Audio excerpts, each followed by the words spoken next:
Kalau di Lembayung ini sebenarnya saya di set dia itu di Jogja di satu tempat yang sama dengan syutingnya Habibie Ainun, dan itu artnya waktu itu sama, namanya Alan ya. Kita lagi reki waktu itu, lagi lihat tempat. Nah ada satu posisi yang dia bilang ada rumah lah. Ini diinin dulu nih orang gue di sini. Ya benar, gue bilang iya. Jadi ada namanya di situ ada pabrik gula ya. Dan di situ katanya ya ada dengar orang gerak jalan tentara Jepang. Kan itu kalau nggak salah dibunuh banyak tentara Jepang ya. Kalau yang lain ya nggak bisa kita bohongin ya, pasti suasana tuh nggak bisa bohong ya. Masuk, aduh ini nggak enak banget suasana, merinding belakang, pasti ada lah. Jadi emang bener orang. Oke. Gila, makanya gue sampai pusing sini, dia beneran dua itu. Habis itu ditanyain juga, dan dia juga nanya sama saya, kok pas saya udah selesai saya kasih lihat, dia nangis. Dia tuh sampai sekarang ketika cerita itu pasti nggak bisa tidur.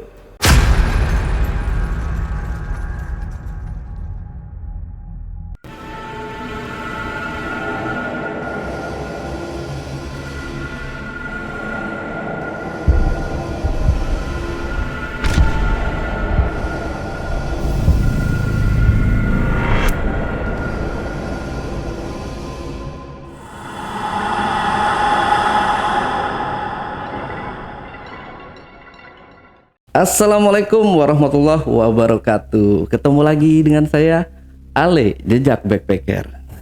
Nah, teman-teman semua, dalam obrolan misteri kali ini ada yang sedikit berbeda dari yang sebelumnya.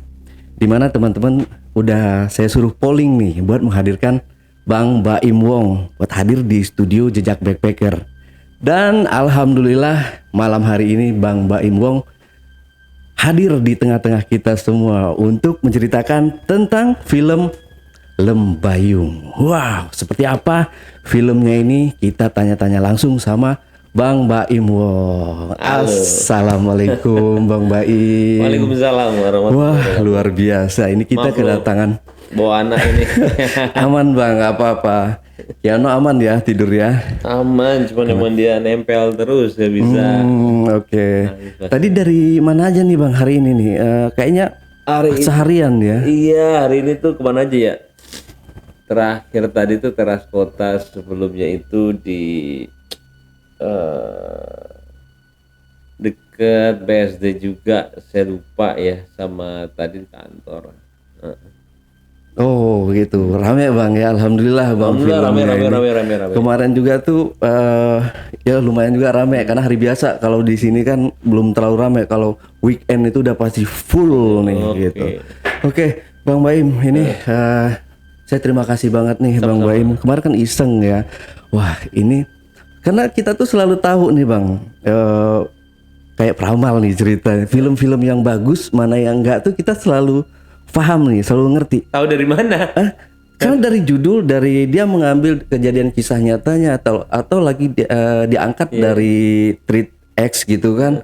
Wah ini udah pasti menarik nih. Kayak misalnya maaf nih di film yang sebelumnya kita angkat nih, beneran booming Bang. Gitu kayak Vina gitu kita angkat, wow meledak gitu. Karena kita udah tahu nih, wah ini filmnya the best nih gitu. Termasuk Bang Baim juga filmnya ini. Wah ini keren nih gitu. Soalnya ini film yang viral di Treat Bang ya. Tapi kita belum masuk ke sana dulu nih Bang gitu. Kita mau tanya-tanya dulu nih sebelumnya Bang Baim ini. Pokoknya terima kasih sekali lagi Bang Baim udah hadir di studio Jejak Backpacker. Ya. Nah, Bang Baim ini kan seorang pengusaha, seorang YouTuber juga, seorang aktor, dan sekarang ini menggeluti sebagai sutradara, produser, dan ditulis langsung oleh Bang Baim juga kalau nggak salah ya ini film Lembayung ini. Saya sebenarnya udah ditulis, tapi harus diubah 70-80%. Susah. Oh, Jadi ya nulis pasti.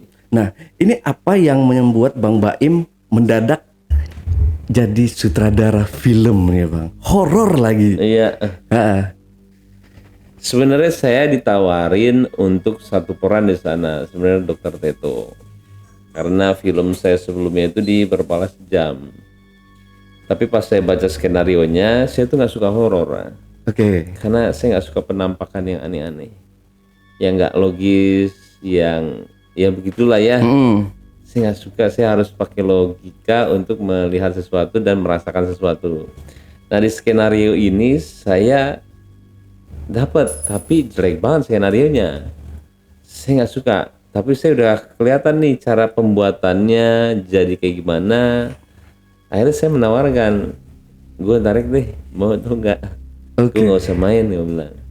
Mau atau enggak? Kalau mau, gue mau di film ini, gitu sebenarnya. Oh. Tapi cita-cita dari dulu sebenarnya emang mau jadi director. Jadi bayangin harus menyelami selama 24 tahun baru kita menjadi director, dan itu digunain banget ilmunya.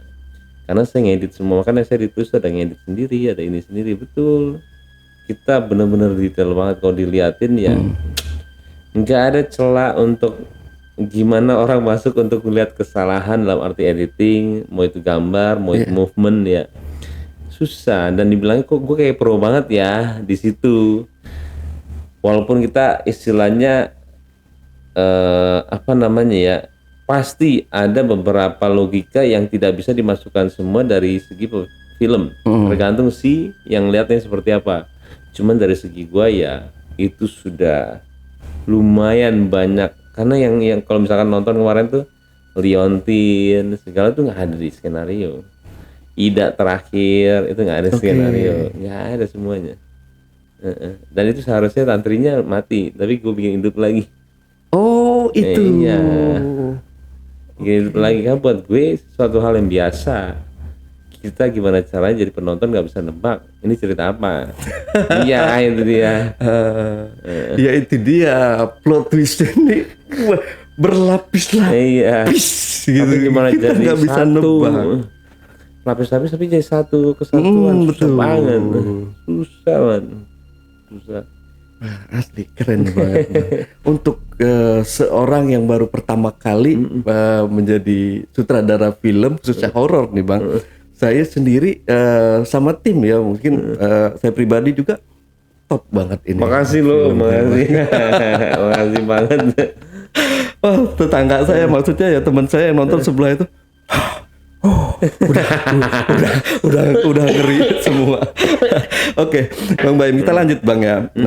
Nah, di debut pertama Bang Baim ini sebagai sutradara kan langsung garap film horor. Sebelum masuk ke film nih Bang ya. Kita mau bahas dulu pribadinya Bang Baim sendiri nih. Iya. Pernah nggak sih kayak ngalamin kejadian-kejadian horor di lokasi syuting, di rumah atau di mana gitu Bang? Kalau saya itu pasti ada ya kejadian horor, itu salah satunya. Kalau saya tuh orang yang sangat positif ya, dalam arti ketika melihat sesuatu walaupun itu ada bunyi, ada apa, pasti saya bilang itu angin, itu apa. Skeptis lah gitu. Iya, Bang. itu namanya skeptis ya. Iya. Oke, iya saya tuh nggak pernah berpikiran, tuh apa tuh ya, nggak pernah. Tapi ada satu momen waktu itu pas saya makan blow on, waktu itu blow on itu mie blow on ada di Menteng ya. Dia waktu itu masih Jalan Suwiryo ya, saya ingat banget. Nah waktu itu itu pertama kalinya saya ngeliat penampakan yang saya jalan gitu ya. Habis itu ada saya berdua, untungnya berdua ada cewek. Kenapa ya horor itu maksudnya setan itu baju merah ya, saya juga bingung sih sebenarnya. Ini sebenarnya baju merah juga. Oke. Saya nggak suka tapi karena terlalu mainstream. Baju merah juga, dan di situ juga saya lagi lihat ke saya di atas baju merah. Saya gini lagi nyetir, habis segini udah nggak ada. Terus saya bilang, sebelah saya ada sahabat saya namanya Gendis. Dis, lu lihat ya tadi? Iya. Apa? Rambut panjang baju merah. Iya kan? Nah iya. Itu pertama kalinya saya melihat yang namanya sosok ya. Tapi habis itu hilang. Cuma di situ doang. Kalau yang lain yang nggak bisa kita bohongin ya, pasti suasana tuh nggak bisa bohong ya. Masuk, aduh ini nggak enak banget suasana, merinding belakang, pasti ada lah. Cuman kalau kita mudah-mudahan nggak diganggu lah, itu doang. Iya. Oh. Iya, kalau saya lebih ke situ rasa. Iya. Kantor saya sekarang lama banget, udah 10 tahun 15 tahun nggak ditempatin. Tapi pas saya masuk, rasa itu nggak ada. Kok nggak ada perasaan takut ya? Nggak ada perasaan ini ya? Akhirnya saya sewa. Tapi ada yang sebelah, yang ruko itu yang ketiga itu rasanya nggak enak banget ada. Tapi saya harus jebolin sampai sana. Jadi emang lebih kerasa sih. Iya. Oke, beda rasanya gitu, Beda, Bang, ya. beda. Lebih ke merinding belakang. Wah, gila. Itu yang berarti kalau ngelihat dari sosoknya ini mungkin yang banyak cerita-cerita beredar gitu, Bang, kuntilanak merah mungkin ya. Iya ya? Hah? Gua nggak tahu beneran. Tapi untuk Kelihatan. rambut wajahnya gitu. Enggak, rambutnya ketutup bener. Iya bener. Rambut ke bawah doang, baju merah. Ingat mak, itu satu doang dari selama ini gue ini cuma satu itu doang. Kalau rep-repan sering, Ya, rep-repan. rep-repan sering. Kalau apa bilangnya kita ya? Kita bisa ya rep-repan sih, Bang. Lupa, Rep-repan. kayak ketindihan lah gitu ya. Kalau- Lupa mungkin entah itu lupa baca doa Iya, gitu. badan nggak bersih. Iya. Habis itu juga maaf ya dulu habis minum. Saya nggak tahu kenapa. Heeh. Tapi ada satu momen waktu itu juga di Aceh. Waktu itu habis ya bekas tsunami atau apa gitu ya. Setiap tidur rep-repan. Nah itu nggak tahu hotelnya, nggak tahu apanya. Kalau udah gitu saya harus nyalain lampu. Nggak tahu kenapa pas tidur rep-repan lagi. Sering. Kalau sekarang udah nggak pernah sama sekali ya. Udah bertahun-tahun saya nggak pernah lagi untuk rep-repan. Rep-repan ya. Itu setelah menikah, Bang, ya. Setelah nikah, setelah lumayan direm yang namanya minum lah. Iya, hampir sama sih, Bang. Nah, Saya juga iya. dulu waktu bujangan ya sering rep-repan juga, tapi ya sejalannya waktu setelah menikah kayaknya udah jarang gitu. Paling kayak mimpi apa namanya kayak dikejar-kejar maling, bukan saya yang ngejar maling tuh. Iya. Jadi dikejar-kejar maling saya minta tolong. Iya, gitu kan, untuk kayak gitu. Iya, itu juga. Oke, berarti itu, Bang, ya. Nah, ini kan film horor pertama, Bang, ya, kalau nggak salah ya. Film horor pertama. Nah, ini kan biasanya artis, kru atau siapa aja yang terlibat nih di film ini kan biasanya ada aja nih yang diganggu lah gitu, Iya. Bang. Atau ada yang mungkin timnya ada yang kesurupan lah. Itu kan banyak, Bang, ya. Karena ini kan menggarap film horor. Nah, ini di film Bang Baim, film Lembayung ini sendiri pernah nggak kejadian-kejadian mistis dialami oleh para kru atau Bang Baim sendiri nih selama proses syuting itu? Kalau saya alhamdulillah enggak, cuman yang lucunya kalau di Lembayung ini sebenarnya saya di set dia itu di Jogja, di satu tempat yang sama dengan syutingnya Habibie Ainun, dan itu artnya waktu itu sama, namanya Alan ya. Kita lagi reki waktu itu, lagi lihat tempat. Nah ada satu posisi yang dia bilang ada rumah lah.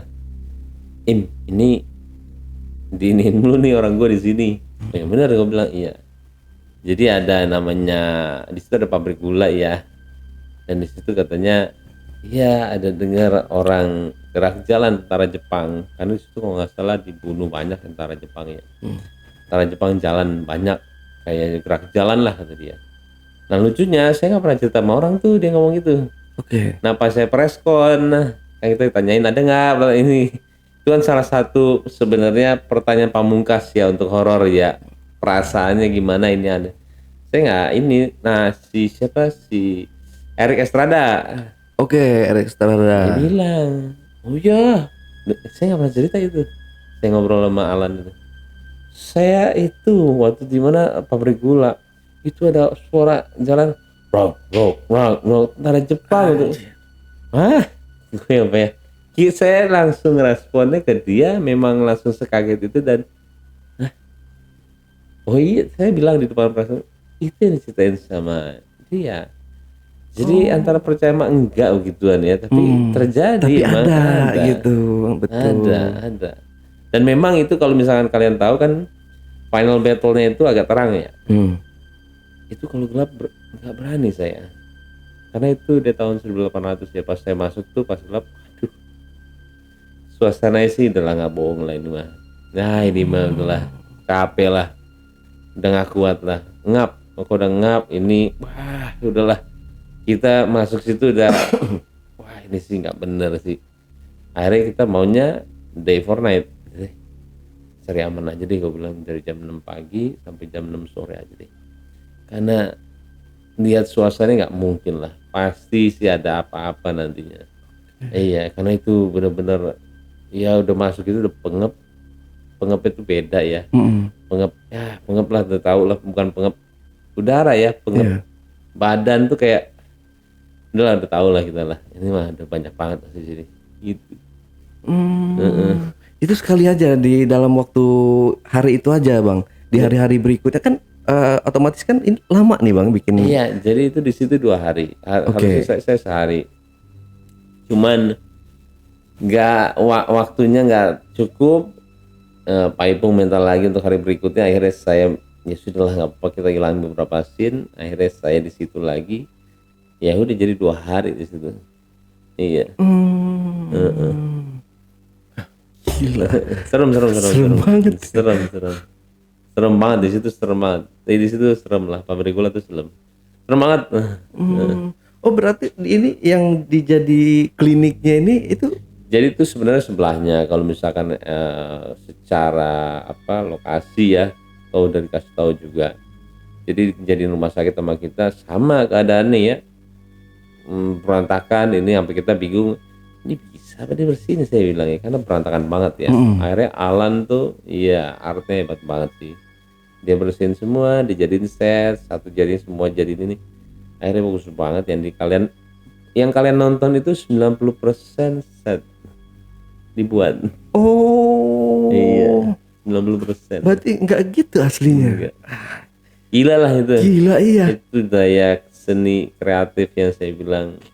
Dan saya tidak melihat kerjanya dia. Jadi itu satu divisi yang saya, mana coba lihat set lo, gue mau lihat dong itu apa, ruangan yang bathtubnya kayak gimana. Enggak, karena dia itu saya percaya banget dari dulu, dia hebat banget lah emang. Dia siksa kubur juga, dia banyak banget. Saya sama dia udah lama ya. Jadi pas saya kan gak ada waktunya, waktu saya habis untuk skenario sama semuanya sama pemain ya. Itu enggak. Dan pas saya lihat ngeri lah, itu keramik tuh kayak bintik-bintik tuh, saya bingung, ini lo keramik lo ganti bro, gue bilang enggak, ini apa, pakai cat gitu. Oh itu bukan keramik jadinya. Ngeri lah. Bukan keramik. Ngeri lah itu. Ngeri lah, hebat lah. Keren ya. Kita sampai nggak bisa. Untuk bathtubnya sendiri itu kan ada berapa 4 ya, atau ada berapa 4 gitu? Ngeri lah emang iya. Cuman yang waktu dibalikin itu sebenarnya itu blunder di saya, yang ada sunsin yang ngebalikin habis itu atas gitu ya. Ya, yang di bathtub. Oh iya betul.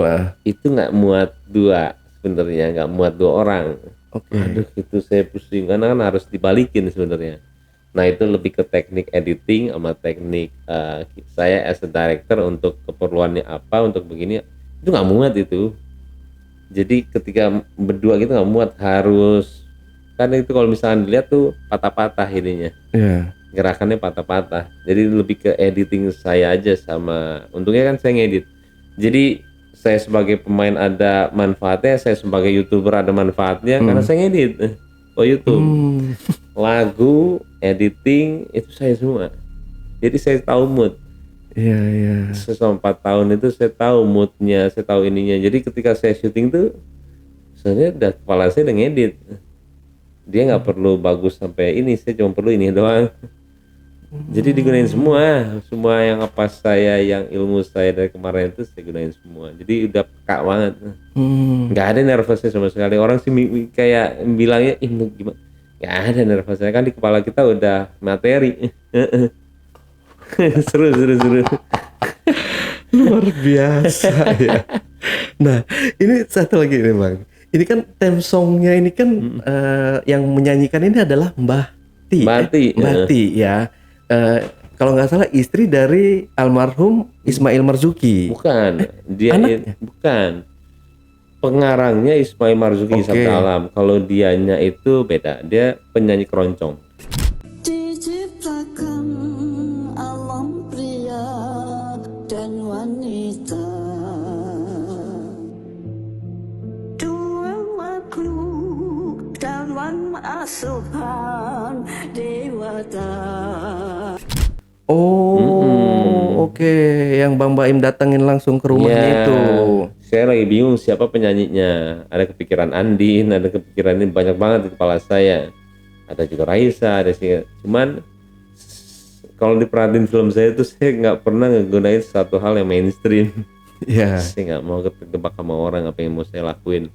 Makanya saya agak blundernya ya saya milih genre yang semua orang buat. Tapi gimana caranya film saya beda dari yang lain ya, saya bilang. Saya gabungin semua itu yang namanya horor, thriller, sama drama, sama komedi. Ya. Sebenarnya komedinya ada banyak. Cuman saya durasi waktu itu 357. Ada satu pemain yang saya harus hilangin karena durasi nggak muat. Akhirnya itu 202, 203 tuh udah mentok banget. Ya sebenarnya ya, aduh gimana saya untuk bedain sama dengan lagu. Bedain gimana ya? Ya nggak sengaja pas waktu scroll ketemu di TikTok. Mahdi itu lagi nyanyi. Nggak sengaja semuanya. Nah kita kan bukan cuma gara-gara buat sesuatu hal habis itu beda aja, tapi kegunaannya juga ada. Pas saya dengerin ya saya udah feeling ini bagus juga ya nih penyanyi nama Mahdi ya. Akhirnya udah langsung dan memang sebagus itu. Iya. Bagus banget. Umur tuh berapa tahun kalau Mbah T itu? 90. Mahdi itu 90. Beda. Iya 90 tahun. Dia cita-cita dia ternyata mau dikenal banyak orang. Oke. Jadi pas dia 90 tahun tuh dia nangis karena ini yang dia mau sebenarnya dari dulu. Iya. Tercapai. Sampai kita juga dengernya merinding sebenarnya. Kok bisa di tangan kita ya? Yang akhirnya pokoknya dia sebelum tidur itu selalu berdoa lama banget. Lama banget kata anaknya ya sama cucunya. Sekarang di doa itu diselipin nama saya satu, lucu banget deh. Lama banget doanya. Terakhirnya ada nama saya. Jadi buat saya tuh kita mungkin ngelakuin suatu hal kayak kecil buat orang ya, tapi buat orang itu gede banget. Iya. Itu yang sampai sekarang kalau ketemu saya tuh keluarganya mau dia tuh nangis. Karena ya mau gimana, bahagiain orang tua cuma buat dia seneng aja. Kita anak-anak sama cucu udah seneng banget ya. Iya. Diciptakan alam pria dan wanita, dua makhluk dalam asuhan dewata. Hebat. Bagus sekali. Keren amat.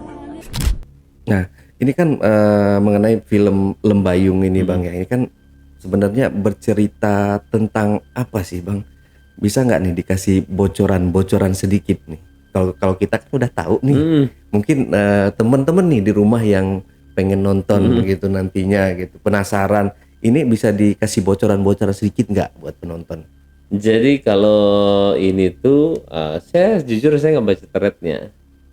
Saya nggak baca threadnya sama sekali. Malah saya tahu tuh thread Jin Polo Gigi cuma tahu doang, tapi saya nggak baca. Saya ketemu orangnya, saya bilang saya mau ketemu orangnya karena saya harus tahu dia jujur atau enggak. Dari matanya kelihatan. Nah, karena saya harus buat film yang believable buat penonton karena ini berdasarkan kisah nyata. Oke. Kalau itu bohong-bohong ngapain saya buat, saya bilang. Iya. Dan akhirnya saya ketemu, susah banget ketemu ya karena dia nggak mau kelihatan. Kenapa dia nggak mau kelihatan? Karena kalau misalnya dia kelihatan nanti rumah sakitnya ketahuan yang lama. Oh, oke. Dia selalu pakai masker. Si Pika ini. Saya pernah coba bukan coba, suruh dia copot ya, dia copot ketika ini. Coba copot, saya bilang. Even ngobrol sama saya juga kadang-kadang. Coba saya mau ini. Supaya kita ngelihat benar-benar kita bisa bicara dengan orang yang kita punya koneksi ya. Dari mulut, dari semuanya kita koneksi. Saya harus ngelihat dia jujur atau enggak. Ya di situ juga saya ketemu 3 kali. Akhirnya ini berbicara mengenai Pika sama Arum. Yang hampir meninggal tuh Arum. Hampir meninggal Arum. Untuk kurus banget dan dikira emang meninggal. Pika itu yang selalu mendampingi. Jadi ketika untuk satu scene itu saya buat ya bisa bilang bagus banget ya, karena itu yang jadi ciri khasnya film ini yang waktu di dental ya, di poli giginya yang dia jalan. Itu kisah aslinya. Dia jalan, itu kisah aslinya. Oke. Itu dia berdua. Tantri jalan itu. Iya, itu berdua ngelihatnya itu sosok, bukannya setan.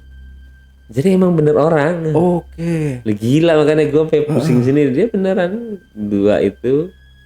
Habis itu ditanyain juga, dan dia juga nanya sama saya, kok pas saya udah selesai saya kasih lihat, dia nangis. Dia tuh sampai sekarang ketika cerita itu pasti nggak bisa tidur. Oke. Karena terbayang terus. Nah, sama seperti pas saya udah mau lihat nggak, saya bilang takut dia, tapi akhirnya dipaksain untuk lihat. Yang akhir ketika dia ngelihat, dia nangis. Dia gini nangis. Nangis kamu gak apa-apa? Saya ingat lah, ya mirip banget kata dia. Saya bikinnya. Nah di situ dikira sebenarnya ODGJ sama dia. Saya pun bikinnya sebenarnya ODGJ. Tapi durasi balik lagi, ada beberapa scene harus saya ilangin. Tapi di situ itu aslinya ada di cerita itu yang itu. Nah setelah itu dia dihantuin terus. Yang sebenarnya intinya ceritanya itu lebih ke ada air liur terus. Dari atap itu keluar air liur. Nah ini, nah kalau saya, kalau sesuatu hal, sebenarnya judulnya juga ini netes tadinya. Atau enggak jin poli gigi. Oh, judulnya? Iya, dan itu saya sebenarnya berantem sama berdebat lah. Karena buat saya itu bukan judul horor yang kelas atas. Karena saya udah tahu standarnya horor ya, mau yang mana nih? Mau kayak yang ini apa yang ini? Saya bilang, oh yang ini judulnya saya nggak mau. Saya lebih kayak, ya nggak bisa tebak, Mayu apaan sih? Kayak masih gitu orang. Mayu apa sih? Danur apaan sih? Kayak gitulah. Nah dari situ aja kita udah lumayan agak memilih judulnya apa. Balik lagi ke yang ini sebenarnya skenario tuh netes, liur. Saya nggak suka sesuatu hal yang kalau penonton lihat apa sih. Dan itu ada santet-santet juga sebenarnya. Dia datang ke dukun. Saya nggak suka karena selalu horor itu disangkut pautin sama santet lagi, dukun lagi. Saya udah buat juga scene ya. Tapi saya ketika lihat, apa bedanya saya sama yang lain ketika ini masuk satu udah nggak ada kelas buat saya. Ya lah, gue bilang horor Indonesia harus begini terus apa? Padahal itu cerita realnya ada, tapi saya harus ilangin. Netes air liur saya ilangin semua. Itu lebih ke arah director mempunyai visi apa untuk filmnya, siapa yang mau nonton. Kita harus bisa menebak mata-mata kalian lah, maunya horor seperti apa. Tapi ketika kalian melihatnya ini ya sama ya berarti salah director, bukan salah di siapa. Betul. Saya harus menghilangkan itu elemen-elemen semua untuk menjadikan, oh ini horornya beda banget nih, keren banget. Nah itu dia. Jadi ceritanya balik lagi ke arah Vika sama Arum. Setelah itu dia itu disetanin terus. Mimpi itu real juga. Mimpi itu juga kenapa ada mukanya beda-beda? Ya itu sesuai dengan cerita dia. Jadi bukan ada satu pertanyaan dari kok setannya beda-beda semua sih bukan? Nah itu dia. Gimana? Kalau boleh saya tanya nih ya, yang saya pikir yang hantu yang mana ya, yang kayak tuanya, saya pikir itu yang bapak ibunya si dokter Teto. Pikir saya, wah ini jangan-jangan almarhum ibunya, kan bapaknya kan di ini ya. Mimpinya gitu. dia. Jadi di situ beda, di ini beda, di mimpi beda, matanya turun ini. Waduh. Saya sebagai director tuh kayak tonton bingung nggak ya? Oh iya ini kan mimpi ya, bisa. Jadi saya harus pakai logika saya. Oh oke. Oh, ini mimpi ya, mimpi itu bisa berubah apa aja. Saya bilang. Ada udah mimpi saya ubah sesuai dengan apa yang dia lihat. Tapi kalau yang di situ ya sesuai dengan itu juga. Jadi lumayan agak susah sih. Memang kita ngeramunya ya, nggak gampang. Belum kita bicara kontak lens. Datang ratusan kontak lens saya.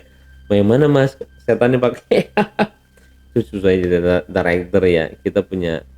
Jadi director itu harus punya taste, harus punya, kalau saya untungnya background juga ada desain, arsitek juga. Jadi gambar, taste, segala, abis itu knowledge kita mengenai acting, abis itu kita banyak menjadi kompal jadi satu, kayak golf lah. Semua kemampuan jadi satu untuk buat satu karya gitu loh. Kalau golf ribuan pemikiran buat satu pukulan. Oh ini semuanya kita gabung. Kalau misalkan nggak ngerti komposisi gambar, ya ini kosong ini enggak, ya kita banyak ngeliat film ya bolong-bolong di art ininya, ya nggak bisa salahin, dia bukan orang desain. Nah, kalau kita ya semuanya udah di kepala kita, udah desain, makanya saling ngisi semuanya tuh beneran. Menyenangkan lah, saya sampai bingung ngomongin karena itu kayak taman bermain saya. Saya cuma 2 kali dalam hidup saya yang saya ngerasa jadi anak kecil lagi. Pas waktu saya nonton NBA kemarin, karena NBA itu saya cuma ngeliat dari TV doang. Baru kemarin saya ke Lakers itu sampai kayak anak kecil, kayak ngeliat Dufan itu ya. Kayak ini, nah sama kayak pertama kali saya syuting yang ini as a director ya, bukan pemain. Kita kayak ngapain lagi gitu, dan itu rasa yang nggak bisa dibohongin. Itu yang kita bilang kita cinta sama pekerjaan kita ya, nggak akan bisa kita itu bilang 20 ya jam kerja jam berapa, 24 jam gue kerjain kalau nggak ini. Iya, itu namanya cinta sama kerjaannya. Bener, saya nggak bohong, bener. Iya. Bener-bener sama kayak editor saya 24 jam 24 jam. dia kerja. Iya. Dia kadang tidur, kadang kita kalau ada perlu kadang-kadang nggak diangkat, oh tidur nih setengah siang bolong, tapi malam jam 2 malam tuh masih aktif gitu. Masih aktif. Iya, jadi tidurnya nggak diacak. Oke, kita lanjut lagi Bang Baim. Iya. Ini kan, nah yang saya lihat kan aktor dan aktrisnya ini kan senior semua nih yang saya lihat. Ada Oka Antara, ada siapa yang cowok lagi Bang? Arya Saloka sama Asri Welas gitu kan. Ini kan yang boleh dibilang udah malang melintang kan di dunia hiburan tanah air gitu. Nah, ada satu artis yang jadi hantunya nih Bang. Ini Anna yang Joblin, Anna Joblin ya. Nah itu kan katanya orang Malaysia ya, orang luar ya. Nah itu Bang Baim sendiri kepikiran untuk mengambil artis atau aktor dari luar Indonesia itu, kenapa itu Bang? Kalau saya awalnya itu sebenarnya ada satu pemain Malaysia, cuman dia nggak bisa, saya langsung berpindah ke pemain Indonesia. Karena itu karakter susah banget. Tadinya saya mau ada beberapa nama. Saya nggak bisa sebut namanya. Satu mahal banget, saya aja kaget. Habis itu yang kedua iya, tapi dia agak terlalu bukan terlalu tua, agak ketuaan. Nah ada satu pemain yang saya call, habis itu mau nggak ini. Terus saya nggak bisa Kak, ada deh satu orang deh lagi main sama saya, kata dia. Siapa ini? Akhirnya besoknya saya minta ketemu, karena itu sosok itu harus kempot. Karena apa? Iya, nggak boleh cabi ya. Nggak boleh, nggak akan dapat, harus kempot. Waktu itu saya beberapa orang, kalau misalkan ini, kalau dulu kalau bisa misalkan mau, saya tuh udah kepikiran Salvita Dakorte, Rehanun, ada waktu itu Ina Febrianti juga pernah kepikiran ya. Tapi beberapa nama itu memang nama-nama hebat yang saya bilang lucu juga dari sini, tapi nggak tahu jatuhnya ke mana, karena Joblin itu buat saya hoki juga, karena saya berpikir jadi gini loh, peta saya untuk pemain itu, satu, saya director baru, harus ada pemancing orang untuk nonton film saya. Kenapa saya pakai Taskia sama Samin? Jadi bintang horor, nggak usah saya marketingin, orang yang tahu horor akan nonton dia. Sedangkan dua orang ini digabungin belum ada, itu saya harus dapat dua-duanya. Arya Saloka sama Oka Antara ngebilangin ke penonton kalau ini bukan horor ecek-ecek tanpa dia harus lihat filmnya. Karena mana mungkin Oka Antara main di sini nih. Oka Antara milih banget, apalagi Arya Saloka. Dua elemen ini aja saya udah gabung. Sedangkan yang ibu-ibu dari siapa? Dari sana. Sedangkan saya mau tayang juga di Malaysia. Kenapa saya pilih pertama itu orang Malaysia? Karena saya harus ada pemain Malaysia. Harus ada. Buat saya itu adalah marketing. Tapi saya nggak dapet. pindah ke yang ini dulu nggak dapat juga, akhirnya ke sana dapat Malaysia yang fresh. Buat saya fresh itu penting ketika kita bisa nge-build up. Kenapa? Itu yang akan jadi omongan nantinya. Kayak waktu itu Iqbal Iya. akan jadi omongan ketika hit. Dia yang berdiri sendiri, stand up ting aja. Sama kalau orang-orang fresh itu beruntungnya seperti itu ketika dia bisa mainin peranannya. Sama seperti anak Jobling. Akhirnya dia dapat sekali dia. Saya udah bilang sama dia, sebelum ini keluar sebenarnya, Ana, nanti ini keluar kamu akan gila banget, permintaan banyak banget. Kamu belajar bahasa Indonesia. Karena dia masih agak Malaysia. Karena saya orangnya bisa menstrategikan diri saya. Saya cuma bilang sama kamu siap-siap. Kalau kamu nggak siap, sayang kesempatannya. Karena ketika banyak kesempatan, kalau kamu menjadi orang Indonesia fail, susah kamu panggil lagi atau enggak. Tapi ketika kamu udah siap, udah belajar bahasa Indonesia ini, kamu udah siap badan kamu, ketika ada calling kamu buat jadi orang Indonesia, terus kamu ke atas terus tuh grafik untuk sebagai pemain. Saya udah bilang jauh hari sebelum itu tayang, pas lagi syuting, sebelum itu syuting. Karena saya tahu, saya belum jadi ini aja saya udah bilang, ini film akan bagus, saya bilang. Karena di kepala saya udah editing, ngerti nggak? Saya dia acting aja saya sudah tahu keperluan mimiknya di mana, keperluan emosi di mana. Ketika dia nggak nyampe, saya pasti ngulang yang itu aja. Tapi dengan versi saya, untungnya saya udah banyak director yang saya kerja sama ya. Ada satu director yang cara delivery pas banget ke saya. Buat saya kan main itu adalah rasa ya. Susah banget saya main pura-pura. Nah di situ dia ada satu momen yang kalau misalkan nggak dapet tuh, oke tahan semuanya. Balik lagi kamu ngomong ini ya, ini yuk, oke, and action. Dan dia akan ulang lagi dan itu dapat.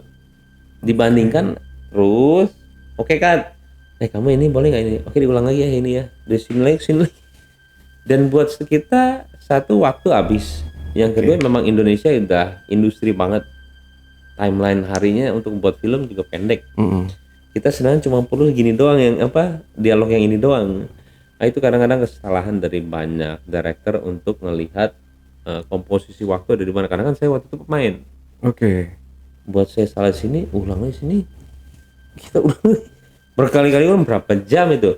Balik lagi treatment saya ya udah keatur di kepala juga sih. Makanya senang saya kok bicara ini. Kenapa ya? Ya, ini mungkin orang pertama yang bisa podcast saya mengenai ini. Iya, karena saya jarang saya spill. Jarang buat mereka aja masih sekarang ngelihat itu film, ini beneran saya ngedit. Ini beneran saya bikin. Gak percaya mereka semua. Gak ada yang percaya. Ini bayar orang kali ini si Baim nih. Gak ada yang percaya. Karena buat saya juga nggak perlu mereka percaya. Yang penting orang-orang di lapangan juga udah tahu semua, yang gerakin semuanya kita. Jadi ada baik enggaknya kalau kita bicara tadi pemain ya, antara si bintang semua ini dengan enggak. Bintang semua itu banyak juga pemain film Hollywood juga blunder. Kecuali saya paling suka bintang semua ada di Avenger. Dia bisa kayak nggak ada bintang situ, itu bintang mahal semua loh. Tapi dia bisa chemistry nyatu semua, cuman gara-gara satu ya director. Karena egonya itu susah banget mereka. Sama seperti saya yang direct mereka semua. Ini punya ego beda, ini punya. Makanya saya itu open discussion buat mereka semua. Jadi mereka semua itu punya pendapat. Itu suatu hal yang susah. Kalau misalkan kalian semua orang bilang di sini, oh itu di situ kelebihannya pemainnya, malah kita bisa blunder. Susah sekali mendirect mereka karena saya aja dulu kan pemain. Datang director baru aja saya capek nih. Ini kayak kita yang paling pintar. Iya, pasti. Kalau pemain begitu, apalagi pemain udah lama, nggak mungkin. Ego dia pasti ada. Makanya selalu tabrakan sutradara sama pemain karena dia punya visi karakter beda-beda. Gue kesini, dia kesini. Ego nih orang kayak gitu. Sama kayak saya datang, makanya banyak pemain juga yang di-calling sama saya nggak mau. Karena nggak percaya sama saya. Bisa atau nggak direct? Nggak ada, semua banyak pemain yang nggak mau juga. Buat saya nggak gampang untuk dapat pemain juga. Makanya orang-orang yang sekarang main itu orang-orang yang sangat percaya sama saya. Jadi dua ini yang paling awal untuk mengiyakan adalah Arya Saloka sama Oka Antara. Nah dua orang ini memang buat saya punya sesuatu hal yang sangat penting, sama Asri Welas juga, sama Erik Estrada juga. Dia punya peranan penting untuk kepercayaan diri saya. Baru saya spill, lu mau nggak main sama gue? Main gue director. Mereka langsung bilang mau. Karena apa yang saya buat, dia selalu bilang pasti bagus. Nggak mungkin. Coba perhatiin deh, dari gue sinetron, film, YouTube, TikTok, pernah nggak gue nggak mau jadi nomor 1? Pasti gue mau jadi nomor 1. Pasti gue dapat award dari semua itu. Iya. Gue nggak pernah kayak Mobile Legend juga buat tim, kirain orang iseng-iseng, kita dapat awardnya, MDL-nya. Buat gue semua yang gue kerjain tuh nggak ada main-main, pengen jadi yang terbaik mulu. Makanya ketika baru satu ini orang bingung, kok begini? Kaget. Nah, gue selalu bilang bahasa gue nggak mencoba untuk bikin film bagus, gue mencoba untuk bikin film terbaik. Ya. Beda visi. Ya, itu dia makanya saya tertarik nih buat ngundang. Banyak nih Bang di saya ini kan orang pengen mengajukan diri nih untuk kerjasama mempromosikan film. Tapi kita selalu pilih, kayaknya kurang deh. Adalah beberapa ya. Dan terakhir kita sutradara Bang Anggi Umbara kita hadirkan karena memang benar-benar kita ngelihat dari kualitas gitu Bang, bukan karena semata-mata kita pengen terkenal atau dikenal orang. Kita tarik-tarikin semua nih film-film apa aja yang mau kerja promosi di kita gitu. Dan ini kita benar-benar karena ketertarikan dari filmnya ini nih Bang, makanya saya kemarin beranikan diri untuk DM Bang Baim kan gitu. Coba-coba deh, siapa tahu dibaca nih deh. Alhamdulillah kan gitu. Oke, Bang Baim, lanjut lagi nih Bang. Ini sampai mana tadi? Ini udah ya dari minum dong Bang Baimnya. Oh ini ada? Iya ada minum itu Bang. Thank you bro. Nah kita lanjut lagi Bang. Ini kan di era digitalisasi, di era yang sekarang ini kan semakin maju Bang ya. Jadi editing itu semakin mudah nih untuk kita mengembangkan kayak edit pakai green screen atau yang lain-lainnya gitu, pakai AI atau segala macam itu banyak banget Bang ya. Nah untuk film Lembayung sendiri ini ada kesusahan-kesusahan nggak sih Bang untuk pengeditannya? Kayak mungkin kita harus pakai ini nih green screen misalkan gitu. Semua post pro ternyata sulit ya. Dan saya juga editing saya itu kalau misalkan kita bicara timeline itu, saya ngasih editing ke editornya itu sebenarnya waktu 1 bulan, dia menghabiskan 2 bulan. Datang saya 2 bulan dengan 3 jam 57. Nggak apa-apa lah kalau dia nonton. Saya lumayan agak kesel waktu itu karena waktu buat saya penting banget, dan itu buat saya masih nggak mentah, cuman belum jadi suatu hal yang saya, tapi dia nggak salah di dia juga karena kan yang tahu isi cerita yang ini kan kita ya, karena itu flashbacknya banyak ya, bingung dia juga sebenarnya ini mau gimana masukinnya. Bingung dia sebenarnya, yang mimpi apalagi mau dikatur sama mana, ada dukun, ada yang kejat-kejat itu, ada ini, ada 3-4 bagian, dia bingung sebenarnya, cuma di kepala kita doang. Tapi kita keselnya tuh kayak gila nih, gue bakal capek banget nih edit. Udah, saya dari scene 1 saya ngedit itu 3 bulan berdua sama dia aja, total tuh 5 bulan. Wah, gila lah. Buat saya itu kayak never ending story. Dan yang paling berat buat saya itu scene mimpi sama scene pabrik.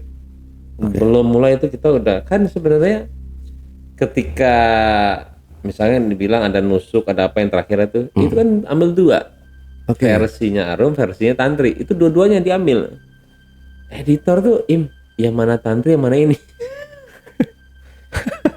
Bro, udah coba kita nggak bisa bro, pala itu harus by feel. Gila bro susahnya itu. Makanya kalau misalkan habis nunduk itu tiba-tiba kan baru jadi tantri tuh lompat neng. Itu nggak bisa, kita harus edit dulu. Pala tuh udah nggak kuat sebenarnya dari jam 9 pagi sampai jam 12 malam tuh mentok-mentok udah 4-5 jam tuh udah mulai nih makan dulu deh ini dulu. Karena untungnya saya ngedit ya. Udah mentok tuh ngedit nggak bisa dipaksa. Dia makan segala semuanya baru kita mulai lagi, nggak bisa. Atau nggak rehat besok aja. Mau digini-giniin nggak bisa karena edit itu feel ya. Dan saya ketika udah jadi semua kompak udah detail tuh ratusan kali saya nonton sampai nggak ada sela untuk. Jadi saya tuh 0,5 0,3 detik set itu namanya 1 frame 2 frame ya kita mundurin ya. Sama kayak kaget-kagetnya itu 1 frame 2 frame buat dia gila sih lu, gila sih detail banget kata dia, lu gila sih gue. Dan gue kan pemain, ketika ngelihat mata orang itu sudah tahu ini mata isi atau enggak. Buat dia juga gila sih. Ya gimana? Kita nggak bisa dibohongin bro. Kita pemain. Betul. Dan kalau misalnya lu nonton, semua pemain di situ ngisi semua. Nggak ada yang nggak ngisi. Karena kita mainin semua di editing. Yang ini nggak bisa. Ini gini. Tapi bisa bro. Semua itu bisa satu close itu bisa 4 tag 1 2 3 4 gue gabungin. Bukannya 1 tag begini, ngerti nggak? Iya betul. Susah bro, susah banget. Dan kalian tidak akan mengerti susahnya kita di belakang ini. Dan kirain buat gue udah selesai ketika udah pick lock. Akhirnya ada yang namanya musik, ada yang namanya grading, ada yang namanya mixing. Wah itu dari awal lagi saya harus ngeliat satu-satu gambar. Dan itu terangnya juga itu kok belakang itu coba terangin. Kalau ini kan grading ini udah tahapan yang canggih ya. Mau gelapin mana? Yang center itu juga tuh center itu tau nggak? Yang apa ini momming itu yang di set itu mainan kita. Itu nggak sebegitu. Wah itu gila sih. Diginiin itu susah. Gak gampang semuanya, gila lah itu. Sampai dapetin kayak set. Dan kita nggak bisa dibohongin juga, kita mau yang kita lihat itu perfect, diulang terus cahayanya ininya gak gampang. Orang ngeliatnya kayak cuman gitu doang, itu ngeditnya lama banget satu begituan. Buset, bukan lama lagi, lama banget, orang nggak tahu semuanya. Tapi kalau kayak Moming sama siapa yang jadi Astri Welas itu Bu Ida itu memang aslinya memang mereka dimatikan juga. Jadi ada beberapa cerita yang kita kembangkan. Kalau misalkan Moming sama itu enggak. Oke. Jadi yang dikembangkan itu sebenarnya ada di Ida juga. Ida tuh kan sebenarnya terakhir tidak begitu. Iya. Saya yang minta untuk datang lagi gitu. Karena buat saya sebagai penonton ya kalau endingnya kita tahu lah, kalau misalnya berantem ya yang menang hero lah nanti di situ ya. Mau apa lagi yang perlu diiniin, nggak ada lah. Tapi ketika kok dia kirain udah kelar, makanya lagunya kayak saya udahin itu orang udah tepuk tangan di situ Iya. Saya seneng banget di situ karena tepuk tangan semua, setiap itu semua tepuk tangan. Ya ini udah kelar karena kan capek nonton itu ya. Iya. Kayak nggak kelar, anjir capek banget. Kayak ini tuh kayak. Nah kalau thriller benar itu ngap memang. Horor tuh kalau horor ciri khas horor sama thriller beda ya. Horor itu kalau ini kaget kita, sama kita agak tegang ya. Kalau thriller itu harus ngap. Kayak capek nih nonton. Kayak kita nonton Don't Breathe ya. Itu bukan horor, itu thriller. Tapi itu ngap, kita kayak takut dia ketemu, takut dia ini. Nah saya membuat ini penonton di sini tuh harus seperti itu rasanya tuh. Makanya saya sebelum buat film ini juga saya tuh riset ya berapa lama orang lihat handphone. Nggak percaya mungkin kalian, saya di belakang itu ya nonton semua horor. Mau apa horor Indonesia yang jelek yang bagus saya nonton semuanya. Saya selalu lihat jam di saat dia jump scare di menit berapa, jump scare menit berapa. Sama seperti yang film-film yang tadi disebutin, saya lihat kok dia bisa bagus ya, kenapa ya, oh ternyata di sini dia 2 scene ini dia bagus banget. Oke, saya harus ada kesimpulan terus, baru saya buat timeline di film saya hafal semua. Menit 7 untuk si Arum, menit 27 untuk yang di klinik, menit 54 yang untuk di, saya hafal semua karena saya timing, jangan sampai kelamaan. Iya, X1 X2 kalian tidak tahu itu semua tapi gila sih emang, buat ini saya sangat detail banget. Sampai harus masuk drama karena saya di awal itu ketika itu harus ada pertama 7 menit. Kenapa? Orang akan kabur, gue bilang. Karena setelah itu saya pengenalan karakter agak lama, agak dragging, suruh dia nge-hold dulu. Makanya di awal itu saya juga kreasi saya yang gantung duluan tuh, teng. Yang ini supaya orang tahu ini iya kecoa ini horor. Saya bilang jangan buat dia meleng dulu, bikin dia itu oh anjir itu begini ya, karena saya tahu setelah menit 7 saya agak lama 20 menit. Saya untuk pengenalan karakter itu kalau orang nggak sabar akan dia main handphone, dia ini dia udah nggak ngikutin inilah. Akhirnya menit 27 saya harus rendengin semua dari mulai, makanya saya nggak kasih napas sampai matinya si Moming. Iya lagi bener. Iya bener nggak? Tegang mulu anjir gua. Baru setelah itu kalian karena udah capek, kalian akan ngikutin tuh dramanya sampai terakhir di mimpi. Kalau kalian mau tahu as a treatment director ya, itu saya matiin kalian di awal sebenarnya supaya capek dulu, supaya kalian nggak bisa kemana-mana, cuma bisa karena itu kalian menenangkan kayak cooling down lah untuk akhir ini itu drama dulu deh. Saya capek banget. Baru setelah itu saya hajar sampai terakhir. Makanya final battle itu kalau kalian tahu tuh 45 menit sendiri kalian nonton. Itu lama loh. Makanya kalian ngap sebenarnya. Habis itu ada lagi sampai iya itu dia. Kalau treatment director ya menit by menit ya. Itu kita udah planning sebenarnya kayak buat biasa, tapi buat saya itu ramuan yang saya harus udah tahu menit berapa. Seru lah. Oke. Mengenai yang di poli gigi itu Bang ya, itu kan dia masuk tiba-tiba dia udah duduk ngangkang, duduk dulu pertama ngangkang, terus si Arum ini ngelihat itu apa namanya? Kan lebar banget ya senyumnya itu, tapi itu asli Bang ya? Asli, banyak yang bilang itu ya, banyak yang bilang. Soalnya lebar kayak ini ya Joker jadinya gitu. Nah itu berarti asli, maksudnya sama nggak sama yang di treat di X itu Bang? Sama, jadi dia itu cara duduknya, langsung duduknya, diajak ngomong ini itu sama. Tapi air liurnya sama. Yang saya create itu lebih ke senyum, lebih ke senyum sih ya, senyum sama setelah itu sih kita meng-create semua sendiri ya untuk itu bisa sedramatisir itu ya. Tapi itu adalah real, itu malah itu inti dari film itu ada di situ sebenarnya, karena itu pertama kali didatengin, abis itu disetanin terus. Itu dia kisah nyatanya ada di situ sebenarnya. Dan saya pengembangan cerita setelah itu banyak, tapi inti cerita saya harus dapetin, dan untungnya dapetnya golden scene-nya ada di situ yang kita buat di senyuman ini. Dan saya juga casting Anna Jobling. Saya berangkat dari Jakarta itu siang, nyampe di sana jam 7. Saya ketemu sama dia jam 9. Saya cuma suruh dia senyum.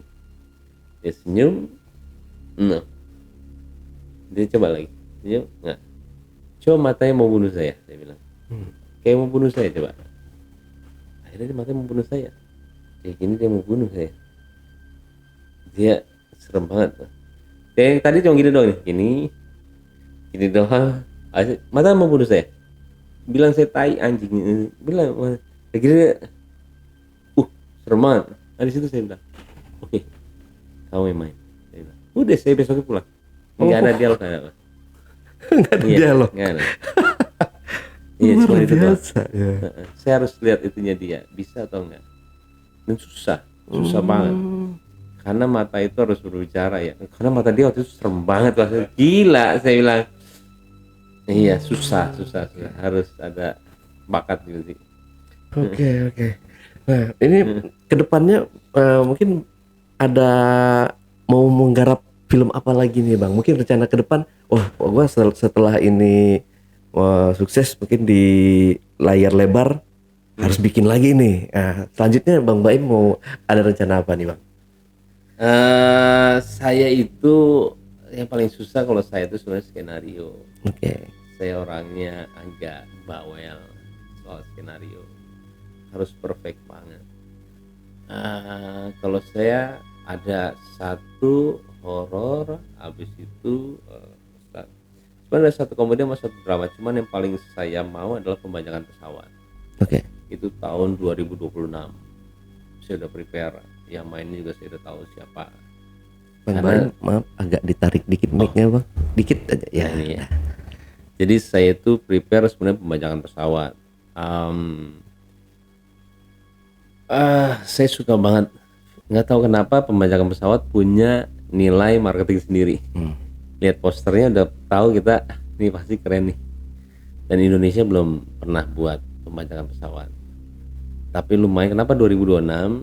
Karena preparingnya lumayan agak banyak. Harus beli pesawatnya, bangke ya maksudnya ya.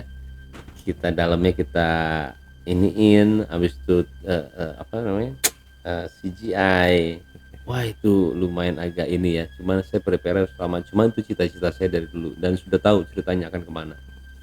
Nah seling itu ya horor satu, tetap dengan horor yang tidak yang logis ya. Saya baru dapat tapi lagi penggodokan. Udah habis itu ya sebenarnya udah ada di planning dan banyak juga alhamdulillah ya. Director hebat udah WhatsApp saya, ada PH besar udah WhatsApp saya mau ngajak kerjasama karena dia ngeliat film itu. Dia bingung sebenarnya kok saya bisa buat kayak begitu, karena tujuan saya nonton semua film horor Indonesia sama film luar sama mungkin film Indonesia yang lainnya ya. Saya mau tahu standar Indonesia ada di mana sekarang, yang paling tinggi ya. Dari segi directing, dari segi film kualitas, dari segi sinematografi, apa mana sih? Karena kan kita mau jadi yang terbaik ya. Oke. Walaupun nanti jadinya kedua, ketiga, keempat, kelima, ke-10, gue aimnya nomor 1 yang penting. Bodo amat. Pengen tahu dulu nomor 1 kayak gimana sih. Dan memang kalau saya lihat ya, horor itu mereka cuma nyari duit semuanya. Dia tidak melihat quality ya. Cerita sama, jump scare doang ngandelin. Tapi kenapa jump scare di saya juga ada? Karena penonton Indonesia suka. Gak bisa kita yang idealis dengan meniadakan orang yang suka. Nanti gak ada penonton. Iya. Jadi salahnya director juga kadang-kadang produser begitu. Terlalu idealis dengan apa yang dia mau, tapi kadang-kadang tidak melihat pasar. Nah kalau kalian nonton komplit, ini bener ya? Bener. Filmnya bagus, tapi buat mereka yang alay demen. Jadi A sampai E tuh seneng nonton film saya, tapi grade-nya filmnya A. Karena nggak bisa dibohongin, sinematografinya dari kita, setnya, bayangin yang set yang mimpinya Dimas tahu yang waktu di jembatan, Ya. itu kan mahal bro, cuma begitu doang shotnya. Itu kan kita harus booking satu itu, jembatan gila itu. Oh, itu asli rame. Lu asli tuh nyari maksudnya- CGI-nya. Rame itu tadinya. Lu Kalau kan- kita nggak booking gitu Bang. Iya iyalah. Oh, Itu cuma satu scene itu mahal, itu set. Demi satu scene itu, gue mau di situ. Enggak, gue nggak mau CGI, nggak mau. Gue mau di situ. Dan itu susah. Yang ngomong si siapa Pika sama Teto di satu rumah, satu bambu itu. Itu nggak ada skenario. Gue mau ini film mahal. Gue mau di situ, gue bilang. Hah? Bodoh. Nah, akhirnya kita ganti. Yang seharusnya kan nggak begitu ceritanya. Dia tarik tangannya si siapa Pika, dia ngomong langsung. Nggak ada ngomong kita keluar dulu yuk, nggak ada. Tapi gue mau di situ. Karena gue mau film ini mahal. Makanya ketika ngeliat orang-orang ngeliat dari trailer sama ini, dia udah tahu. Ini sih keren sih, ini mahal sih. Nah itu ya bicara marketing ya. Gimana caranya orang udah ngeliat ini bahan bagus. tinggal kita nanti jadinya bagus atau enggak. Ketika itu jadinya bagus, word to mouth-nya juga akan lancar. Film bagus mah gampang, ngomongnya tuh orang bagus, udah pasti orang nonton semua. Jadi buat kita tuh sebelum bikin aja kita udah mikir marketingnya. Jangankan mikir kita udah jadi, kemana ya marketing? Enggak, dari awal kita udah mikir harus kemana, ininya siapa, dari pemain aja kebayang. Ininya gimana, ininya apa. Bilang sama Erik Serada sama si Asrul, lu nggak ada ngelawak sini ya? Hah? Nggak ada. Lu main drama di sini. Lu mau kan? Mau banget. Nggak ada yang percaya sama lu kan? Iya. Lu main di sini. Udah. Dia juga enak bawa ini ketika marketing ke orang-orang. Ini film pertama saya yang saya dama-damain. Kenapa? Akhirnya saya dipercaya untuk main film komedi. Nah, itu marketingnya. Tapi saya bilang bisa ya. Bukan kayak cuma mikir marketing dia nggak bisa main. Nah, jadi buat kita tuh tali itu tuh di benang itu dibikin dari awal, benang merah itu bukannya tiba-tiba dibikin ya. Seru lah bro, kok bicara kayak gini nggak berhenti kita. Oke, Bang, ini kan film horor kan, next bikin proyeknya yang tadi nggak ada kepikiran gitu Bang untuk bikin. Yang pertama ini yang paling laris atau paling rame ini kan adalah film horor ya di Indonesia. Satu lagi kalau untuk destinasi wisata atau apa segala macam itu kan yang paling rame petualangan nih Bang. Nggak ada Bang Baim kayak mau bikin film petualangan tentang gunung gitu. Contoh misalnya kayak film 5 cm dulu booming kan itu. Nah mungkin kedepannya ada nggak nih Bang buat bikin? Kebetulan kita juga kan anak-anak suka naik gunung nih, mungkin nanti bisa kerja sama lagi gitu. Jadi benar, petualangan itu satu ya 5 cm ya. Dibalutnya sama apa dulu? Lebih ke situ sih bro. Kayak gini loh, kita nggak bisa bilang, saya waktu itu hampir bikin film Mobile Legend. Kalau kita ceritain Mobile Legend ya, ada orang yang nonton, karena itu ada masanya. Cuman tidak akan orang berhijab ya, pakai hijab, pakai jilbab, atau nggak orang-orang itu nonton. Gimana kalau kita bikinnya memang itu adalah bukannya Mobile Legend tapi perjuangan dia dari yang nggak bisa, yang nggak dipercaya orang tua, karena ini kisah nyata juga, sampai dia jadi pro player, dan itu kisah nyata itu. Bukannya kita lihat dari sisinya Mobile Legend sama seperti backpacker itu, kita bilang backpacker ya, gitu ya, orang yang naik gunung ya. Kalau naik gunungnya kayak inilah Everest tadi ya, itu kan lebih ke arah dia nggak bisa pulangnya sama dia setelah itu kecelakaan. Harus kita bikin seperti itu. Dari mana caranya itu ada kisah yang seperti itu yang mungkin orang itu meninggal ketinggalan di sana, ada mau diambil lagi sana dengan perjuangan dia mau gimana itu lebih ke thriller. Bukannya suatu petualangan naik gunung doang. Jadi memang harus ditariknya bukan naik gunungnya. Lebih ke arah ada kejadian apa di balik itu. Apakah menyelamatkankah? Apakah inikah? Jadi buat saya lebih ke bahan ceritanya. Sama kayak kita siapa sih yang itu yang main yang dia ada di atas tuh cuma di satu tempat diem aja untuk di apa itu, saya lupa itu namanya. Buat saya gunung itu suatu hal yang enak. Satu yang gunung bagusnya apa? Gambar bagus banget. Gambar nggak mungkin bohong. Tapi cerita apa yang mau ditonjolin di situ? Nggak mungkin romance. Pasti itu adalah suatu petualangan yang gagal, yang diselamatin, atau petualangan apa, mencari sesuatu harta karun aja nggak, buat Indonesia nggak kemakan. Harus yang thriller, harus yang apa, balik-balik nanti lagi horor lagi dijadiin nama orang, iya kan? Lebih ke arah thrillernya sih kalau saya. Berhasil enggaknya ininya. Kayaknya yang sering dilakuin kalau film di luar ya barat ya, yang nggak bisa di reach gunung mana, rame-rame nge-reach sana, ada yang meninggal, terus satu nge-reach ya. Bener gak sih? Iya bener. Itu yang sering ya dilakuin.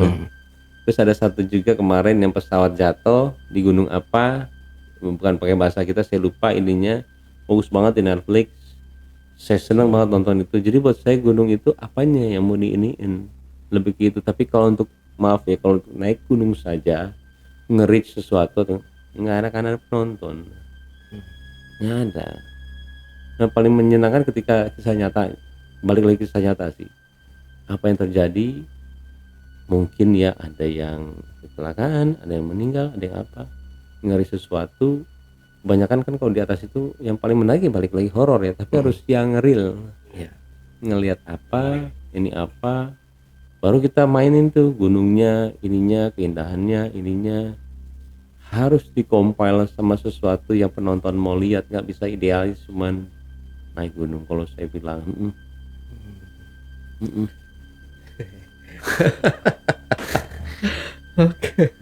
Mudah-mudahan deh, kita doakan semoga apa yang Iya, diharapin Bang Baim bikin filmnya semua Amin, pokoknya amin. lancar semuanya Bang. seru banget, seru. Iya, booming. Nah ini untuk Lembayung sendiri ini target sendiri berapa juta penonton Bang?